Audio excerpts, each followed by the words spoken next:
Good day, everyone. My name is Maria Kądzielska, and this is Poland Daily Culture. Today we start a series of great Polish writers. This poet has as much influence on Polish literature as Lewandowski had on football. There is a simple test of checking how Polish you are, and that is to recite first few verses of Pan Tadeusz. I am talking, of course, about Adam Mickiewicz, and if you don't know him, it means you skipped too many classes in high school. Czy on słaby? Pieśma była już w grobie, już chłodna, krew poczuła spod ziemi wygląda i jak upiór powstaje krwi głodna i krwi żąda, krwi żąda, krwi żąda. Tak zemsta, zemsta, zemsta na wroga z Bogiem i choćby mimo Boga. In the previous episode, you've learned what was the background of the greatest Mickiewicz drama, Forefathers' Eve, and that is the Philomath Society. What is Forefathers' Eve about? Because, as I presume, it is a little bit hard to read in English, especially. In Polish called Giada, it is a story of young students dwelling in prison because they were standing up to the oppressor, to the Russian Tsar, and trying to win back the independence, or at least some of the independence. And the name itself, Giada, Forefathers, connects to very old Slavic and Lithuanian tradition of going to the cemetery, feeding the ghosts, and talking to them, asking them about their problems, asking about their needs, and what stops them on their path to heaven. So it's kind of it's ancestor worship in a sense. It's this related to Halloween, which then became adopted by the church this same day because you need to. People are used to doing this, and it's a good thing to think about our relatives, our ancestors. Absolutely. To remember them. It's a Slavic version helps us of know Halloween. Who we are. Yeah, it helps you know who you are. Yeah. Yes, and it is connected, even in times, it is in the same moment as All Saints. So those traditions, they meld to each other, absolutely. But it's a Catholic tradition, yeah. It was adopted by the church eons ago. But it's also a kind of way to remind yourself where you come from and also not to forget about your ancestors. But and in Mickiewicz's time, it was of course already passing. It was something old which happened only in villages, not very popular because of Christianity took over, and it was not open. It was done secretly very often, so because it was banned by the church.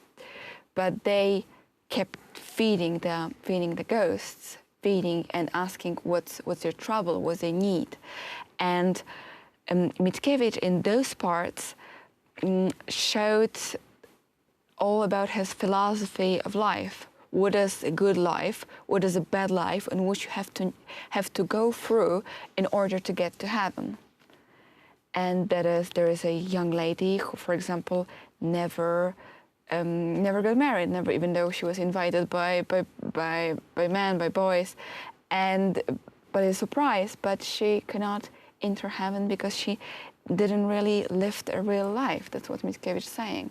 So she needs to she's asking for men to come capture her and touch her a little bit so she can touch her spirit, yes. Her soul. This is the heroine of the poem, is it?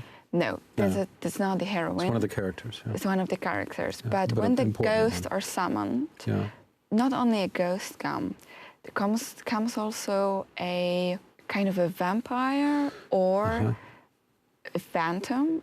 And this phantom is named Conrad, and this is an alter ego of Mickiewicz himself. So it's preying on haunting the souls of people, or? But because Mickiewicz says he's hunting the soul of the young lady. That's what it is. So this is kind of this mysterious romantic figure, which is pursuing the heart of the young woman. Yes, because it sounds like one of those romance things. Like they were all romantic. Mickiewicz was from the very beginning sentimental, and then later grew romantic. Yeah. But yes, it was this. The poet was idealized, but the poet was the highest creature on earth. It was even close to God. But the fourth part of Mickiewicz, Forefather's Eve, is based on his love to Marilla Vereszczakówna. Very hard Polish name. Marilla Vereszczakówna? Vereszczakówna. Vereszczakówna. Yes, okay. Because we have the ending uvna, and that suggests it's a daughter. She is a daughter. Okay. And if the ending was ova, it would suggest that she is a mother. All right, so you want to be sure that you get the difference right. Yeah, you want to chase the daughter, not the mother. Not the mother, yeah. Well, depends on the case. Where you're situated. So Forefather's Eve is very deeply rooted into Mickiewicz biography. And Adam met Marilla about summer of 1820 in one of the estates where his good friend took him during vacation. And she was supposed to be a very beautiful woman. So it's in the summer. Yeah. In the summer. Nice summer atmosphere. And he goes to this guy's country house, and there's a beautiful lady there. So what else you can do? There was no television or anything like that. So, yeah. But they treated it seriously. It was the most important event in Mickiewicz's life in those times. But Marilla, unfortunately, she fell for Adam as well. She was not, but Adam was too poor to provide for her.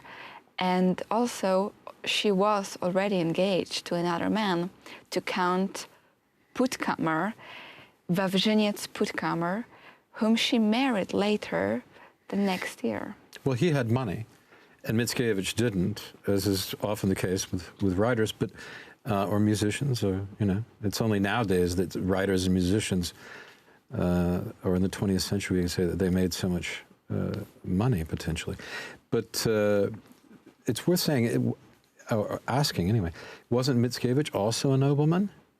Mickiewicz was a nobleman, but of a very low status. But and as you said, no money. Yes, he was not an aristocrat in the sense of being from one of the most rich families. Right. So he was an aristocrat, but not of the high nobility or the powerful nobility. And he suffered for poverty, of course.